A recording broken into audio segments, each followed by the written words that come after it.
My name's Ann Savusa and I'm 37 years old.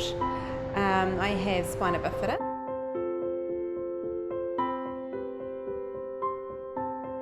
My parents brought me up in a really positive, encouraging environment, so I didn't know any different.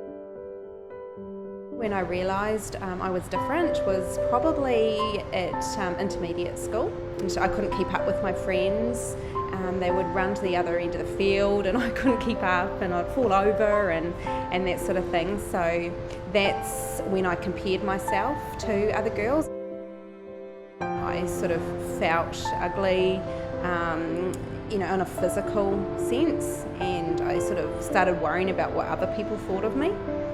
I guess the turning point for me when I started to accept my condition and accept me for being me was probably when I met my husband, Niko.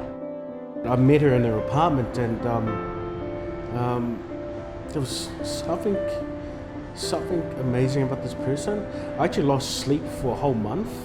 I was obsessed, crazy. At a point I thought, there's no way I'm ever going to get married, there's no man that would ever want me. Why would they choose me when they can have someone that can walk normally? And I used to get worried about my future husband being embarrassed by me, but then when I met Niko and he accepted me for who I am, I started to feel beautiful. The highlight in my life was our wedding day, and I really did feel like a princess. It went so fast. And when people ask me, if it was a fire and there was one thing you could say, what would you say? I always say my wedding album, because you just can't replace that.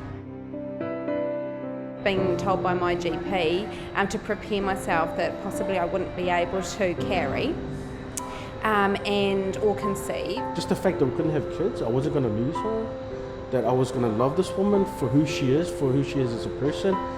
We went to the pharmacy, got the pregnancy test, and we looked at it, and it slowly changed from a minus to a plus, and we just couldn't believe it. We were gobsmacked. It was, is this truly happening to us? Went for the scan, and then we actually miscarried. That was extremely, extremely painful, because it was a roller coaster of yes you can, no you can't, yes you are pregnant, and then oh no. 2 months later, we felt pregnant again with Jamie, who's now 5. So when I was able to give birth to children that the doctors said I'd never be able to do, and I did, and our first daughter was born naturally, I sort of thought, okay, that's fine. I'm content with my family and me being me. I really like to encourage young girls out there who either are sort of in those vulnerable years and maybe experiencing, even if it might be a disability or anything that might lead her to think she's ugly on the outside, really just to not limit yourself, and if you have got a disability, again, don't limit yourself, because it's not about can I do this, it's about how can I do this. Just accept who you are, because God made you that way for a purpose, and everybody has a different purpose. And if you've got a disability, you're designed that way because you will touch somebody somehow one day, and you just don't know when that's going to be.